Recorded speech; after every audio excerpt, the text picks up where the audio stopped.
오늘도 동키 여러분에게 어려운 경제 이야기 쉽게 풀어줄 그분입니다. 경제 뉴스를 덕질하는 남자, 뉴데일리 서정덕 증권부장 연결돼 있습니다. 안녕하세요. 예, 안녕하십니까. 반갑습니다. 네, 오늘도 기대가 됩니다. 그 전에 좀 여쭤볼까요? 언제 행복하세요? 저 행복이요? 네, 저 지금 행복해요. 지금 이 순간. 그거 할 줄 알았다. 아유, 예상을 벗어나지 않는 주디. 그 안에서 참 전형적이에요. 보면. 죄송한데 피크 떠요.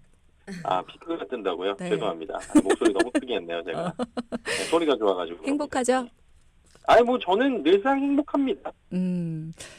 그래요. 네. 예, 너무 성의가 없긴 했는데, 사실은 행복이라는 건 그거 같아요. 내가 행복하다고 느껴야지 행복한 거지, 맞아. 이제 행복하지 않다고 느끼면은, 기상 낙원에 있어도 행복하지가 않더라고요. 저도 예상한 그대로 답변해줘서 행복해요. 솔직한 말씀을 드릴까요?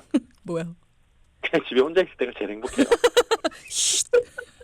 나 요거 따서 전해줘야지 집에. 아니, 저는 주세요. 어쩔 수 없습니다. 솔직한 얘기고 그때가 진짜 제일 행복하고 그러다 잠들면 제일 행복해요. 그렇죠. 맞아요. 예, 뭔가 좀 맞습니다. 여유를 느낄 때 행복하다. 요렇게로 아무도 포장을 나랑 깊이 찾을 한번 때. 해보겠습니다. 너무 좋아요. 예. 어떤 얘기 오늘은 또 준비해 주셨어요? 원래 ISA 좀 드리려고 했는데 요거는 조금 이제 나름대로 정리를 짧게 방안을 강구하고 있으니까 조금만 기다려 주시고요. 오늘은 소비 트렌드가 좀 변화됐다는 소식이 있습니다. 이 얘기를 좀 트렌드. 드려보려고요. 어떤 소비 트렌드 얘기인가요? 주디의 소비 트렌드도 바뀌었을 거예요. 아마 10년 전하고 비교를 하면. 10년 전에 흥청망청 썼겠지만 지금은 그렇게 못하고.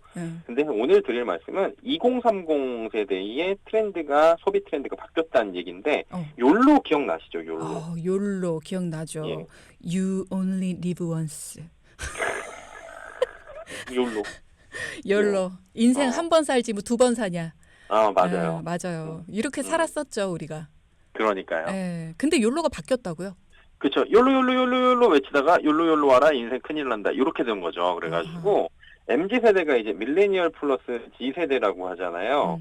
근데 MZ세대 사실은 진짜 너무 폭넓어가지고 좀 애매하긴 한데 어쨌든 이 2030 세대가 소비 성향이 축소 지향적으로 바뀌고 있다는 겁니다. 한마디로 예전에는 인생은 한 번이야. 그냥 현재를 살아 이러면서 사고 싶은 거 다 사고 하고 싶은 거 다 하고 플렉스해 이랬다면 지금은 꼭 필요한 것만 구매하는 요노인데 이름이 이제 욜로에서 요노로 바뀐 거예요. 참 잘 지어 이런 거.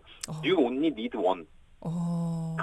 이제 넌 필요한 거 하나만 사는 거야. 이런 거 있잖아요. 이렇게 해가지고 필요한 것만 구매하는 요노족으로 변화되고 있다. 이런 얘기가 나옵니다. 아니 근데 쉽게 안 바뀔 것 같았거든요. 왜 바뀌었을까요? 이게 욜로가 사실은 사회적인 현상도 있었고요.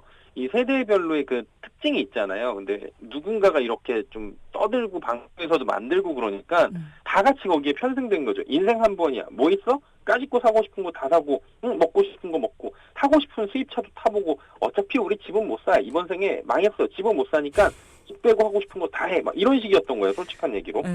돈 번 거 어디 갔어요? 명품 사고, 해외여행 가고, 코로나 오니까. 해외 못 가니까 그 돈으로 명품 산다 그래가지고 명품 그 주가들이 막 올라가고 백화점 난리 나고 그랬잖아요. 근데 이게 고물가 고금리가 자리 잡으면서 변화되지 않으면 안 되게 만들었다. 이런 얘기들이 나오고 있습니다.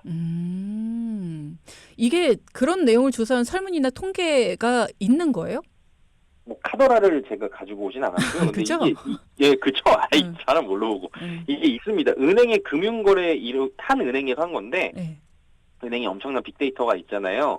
금융거래 이력이랑 신용카드, 체크카드 거래 내역 45억 건, 마트 소비 패턴 22억 건, 이거를 이제 분석을 한 거예요. 분석을 해보니까 20대, 30대의 수입차 구매 건수가 전년 동기 대비 11% 감소했습니다. 근데 중고차 소비가 30% 늘어났어요. 그러니까 예전에는 인생 한 번뿐이야 그러면서 전액 할부 땡겨가지고 그냥 무보증으로 했고 한 달에 300~400만 원씩 나가기 위해서 수입차 막 새 차 뽑고 무렁무렁 하면서 다니면서 이제 삼각김밥 먹고 그랬다는 그런 막 얘기들도 많이 나왔잖아요. 그런 행태가 지금 사라지고 있는 거고 근데 이게 그러면 그럼 어려우니까 전 세대가 다 수입차 아니면 새 차 안 사고 중고차 사는 거 아니야 그랬는데 2030 세대를 제외한 다른 연령대에서 수입차 소비가 3%밖에 안 줄어들었어요. 중고차 소비는 제자리 걸음입니다. 굉장히 2030 세대하고 대조되는 행태고요. 2030 세대의 소비 패턴이 확 바뀐 게 보인 겁니다. 그러네요. 이 실용성을 추구하는 청년들의 소비 성향은 여기서만 끝나는 게 아니고요. 음식 문화에서도 확인이 됩니다. 상반기에 2030 세대의 외식 소비 건수가 전년 대비 9% 감소했습니다. 이 대신 집에서 간단히 먹을 수 있는 간편식 소비가 20% 이상 늘어났고요. 이게 확실히 보이네요. 통계를 알려주시니까. 예. 사실 그동안 욜로라는 이 말이 행복을 위해서 뭐 돈과 시간을 아끼지 않는다 이런 의미로 통하기도 했지만 맞아요. 일부에서는 사치다. 이런 인식들도 강했거든요. 근데 이게 필요한 것만 구매하고 실용성을 강조하는 소비 패턴으로 변화가 됐다. 저는 좋은 변화라고 보이네요. 예. 네. 근데 고물가 고금리에 이렇게 확 바뀔 수가 있는 건가요? 그러니까 아까 서두에 주디가 얘기한 게 그거잖아요. 아니 근데 이게 사람이 어떻게 한 번에 확 바뀌냐. 그러니까 요즘은 그거잖아요. 사람 고쳐 쓰는 거 아니고 그렇게 안 바뀐다 이 말씀하신 거잖아요. 네네. 먹고 살려면 어쩔 수 없다라는 겁니다. 이게 소비가 소비 지향적에서 축소 지향적으로 바뀐 게 고물가 고금리가 굉장히 가파르게 우리 삶에 쳐들어온 거거든요. 말 그대로. 주머니 사정이 굉장히 따뜻해졌기 때문이라고 얼핏 말씀을 드리고 시작을 했잖아요. 이게 통계를 보면 이해가 더 쉬워요. 왜냐면은 통계청에서 나왔어요. 가구주의 나이가 39세 이하인 이른바 2030 세대의 작년 평균 소득이 6,590만 원인데 이것도 조금 이해가 안 가긴 합니다. 6,500 연봉 6,590 이것도 좀 이해가 안 가긴 하는데 이게 1.9% 늘어난 수치래요. 근데 소비자 물가 상승률이 3.6%였거든요. 같은 기간에. 그러면은 1.9% 올라가고 소비자 물가가 3.6% 올라가면 내가 돈을 벌어도 사실은 손해본 게 되는 거죠. 그렇죠. 경제학적으로 보면. 그러니까 버는데 번 것 같지 않아 이런 느낌을 대다수가 평균적으로 받았을 거라는 거고요. 근데 이걸 이제 평균치를 40대 50대하고 비교를 해봐야 되잖아요. 40대는 같은 기간에 소득이 6%가 늘어났고요. 50대는 3.2% 늘어났으니까 2030의 1.9%보다는 이 사람들이 돈이 더 많이 벌었고 그리고 돈이 이제 연봉이 소위 말해서 늘어나는 그 연봉의 그 개선폭도 좋았다라는 겁니다. 한마디로 젊은 층이 물가 상승률도 따라가지 못하는 상황 속에서 나는 욜로야라고 외치면서 과소비를 하다가는 이 긴 인생이 내가 힘들어질 수 있겠구나. 이걸 직감한 게 아니냐라는 이야기가 나올 수밖에 없어요. 직격탄이 하나 더 있는데 고금리. 이 돈을 못 버는 것도 있지만 고금리에 따라서 당연히 이자 부담이 늘어날 거 아니에요. 39세 이하 가구주의 작년 평균 대출 원리금 상환액이 1,671만 원으로 전년 대비 17.6%나 늘어났습니다. 네. 20대 같은 경우에 47.1% 뛰었고요. 근데 또 비교를 해볼게요. 40대는 얼마 늘었냐? 7.5%밖에 안 늘고요. 50대는 0.7%밖에 안 늘었어요. 한마디로 20, 30대 쓸 돈도 없어지는데 더 못 버니까 이자 비용은 막 늘어나요. 그럼 삶이 어떻게 되겠어요? 팍팍해지죠. 근데 이 상황에서 내가 실용주의를 안 하면은 당연히 먹고 사는 게 문제가 아니라 내가 지금 굶어 죽게 생겼으니까 생존의 위기가 왔다. 이렇게까지 직격탄을 날리는 지금 분석도 있습니다. 그렇군요. 이유 끝난 거예요? 네. 하나 더 있죠. 뭐? 돈키호테. 저희가 이제 노후를 예. 강조하고 미래를 준비해야 된다 이런 것들을 늘 강조하다 보니까 이렇게 들어올 줄은 몰랐습니다. 그러다 보니까 이제 젊은 층들이 욜로가 아니다. 이제 요노다. 지금 청취율 혹시 조사 기간인가요? 아니요. 끝났습니다. 끝났습니까? 평소에 준비해야죠. 그렇구나. 다음 걸 이 사람 안 되겠네. 예. 안 한 지가 오래돼갖고. 그렇습니다. 예. 네. 동의도 안 해주고. 다음 소식 드릴까요? 아니에요. 자, 다음 소식은 뭔가요? 넘어가요. 빨리. 알겠습니다. 네. 예. 국내 채권 금리가 지금 급락하고 있다는 소식인데요. 네. 3년 만기 국고채 금리가 26개월 만에 2%대까지 하락했습니다. 이게 그러니까 채권 금리가 내려왔다는 거는 채권 가격은 올라갔다는 얘기예요. 그죠. 예. 이게 왜 그랬냐면은 미국 중앙은행이랑 한국은행의 기준금리 인하 기대가 커졌잖아요. 이게 미국은 9월에 무조건 내린다고 지금 알고 있어요. 오늘 새벽에 이제 FOMC라고 했고 연방공개시장위원회 이제 2일차거든요. 네. 우리 시간으로 오늘에서 내일로 넘어가면 새벽 2시면은 미국 금리랑 이제 향후 경로가 나와요.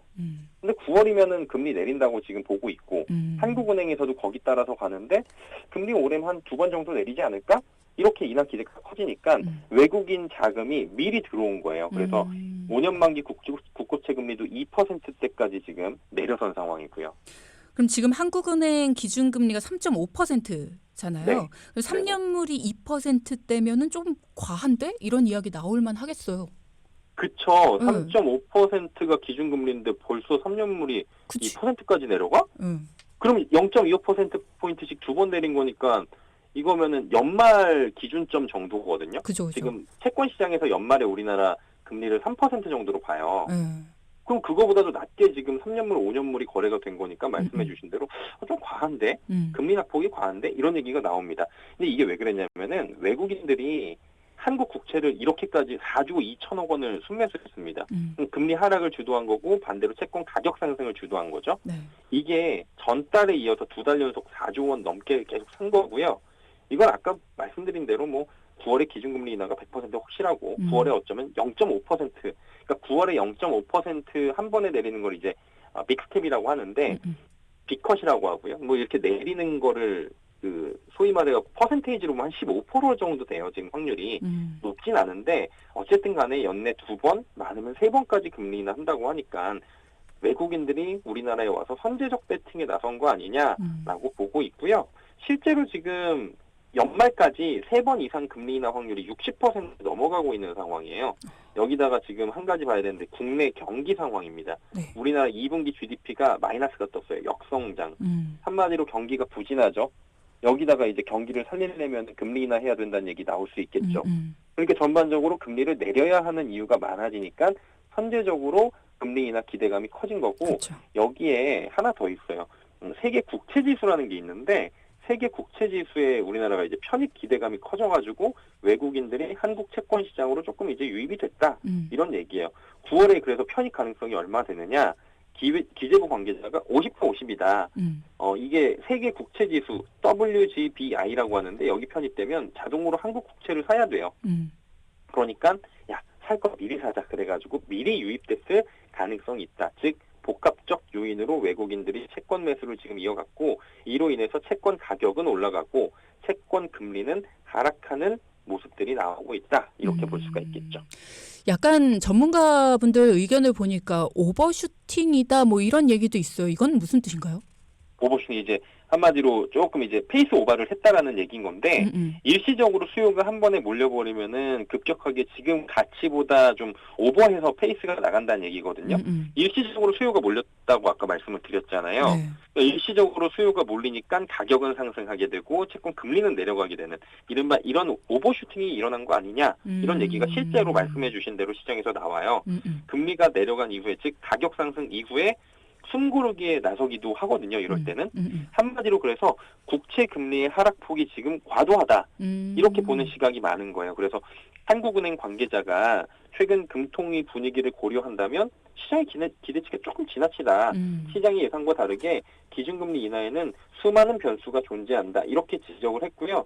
신한투자증권에서도 얘기를 했는데 공공요금이 인상이 되면 물가 불확실성이 자극이 될 수 있다. 이렇게 얘기하면서 3년 만기 국채금리가 지금 2%대까지 진입한 건 좀 일시적이지 않냐라고 지적을 했어요. 그리고 한 채권 투자자가 얘기하기를 한국 딜러들은 3.1% 밑에서는 3년물은 좀 매수하기 어렵다고 보고 있다. 지금 사는 건 주체는 외국인만 사고 있다. 이렇게 좀 전하기면서 분위기를 전달해 주기도 했거든요.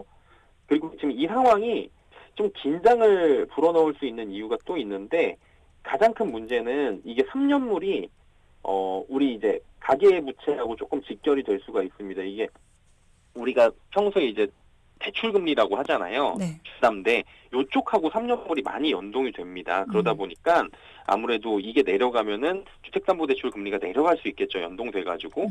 그러면 가뜩이나 요즘에 집을 사려는 사람들이 늘어나고 있는데 집을 사려고 하는 이유가 두 가지거든요. 내 집이 필요해서 혹은 지금 사지 않으면 집값이 더 오를 것 같아서. 둘 중에 하나예요. 무조건. 근데 이게 후자 쪽으로 가게 되면은 금리가 내려가고 사람들이 더 몰릴 것 같다라는 이런 심리까지 가중이 되면 과거에 급등을 했던 시기처럼 갈 수가 있는 거거든요. 그래서 이런 금리 하락이 가계부채를 이런 식으로 주담대를 늘려버리고 자극할 수 있게 되고 이런 식으로 주택담보대출 금리가 또 내려가고 이럴 가능성이 높아가지고 기준금리 인하가 좀 어려운 거 아니야? 이런 지적도 한켠에서는 나오는데 그렇다고 해서 기준금리 인하를 우리만 안 할 수도 없고 참 어려운 지금 진퇴양난의 시점에 빠진 겁니다. 네, 경제 얘기를 하다 보면 항상 결론은 어려운 것 같아요. 아유, 어렵죠. 이거 답도 없고 어려워요. 네. 지금 이제 마무리를 해야 되는데요. 네. 경제 얘기는 아닌데 질문 주신 분이 있으셔서요. 시간이 좀 하시죠, 지금? 아니요. 그런 건 아니고요. 예. 진짜로 청취자분이 이런 질문 주셨어요. 예. 서정덕 기자님 혹시 서경덕 교수님이랑 어떤 관계세요? 늘 물어보고 싶었습니다. 예, 전혀 관계 없습니다. 저희 제가 적자 돌림이어갖고 아마 학렬이 같을 거예요. 저희 사촌형 중에서 6촌형 중에서 실제로 서경덕 형이 있는데 네. 전혀 관련이 없습니다. 그분은 친척이 아니고. 될 수는 있겠죠. 먼 친척이. 예. 이렇게 또 이렇게 인연을 또 맺고 오늘 마무리를 하겠습니다. 네, 뉴델리 서정덕 증권부장과 함께했습니다. 고맙습니다. 고맙습니다. 네.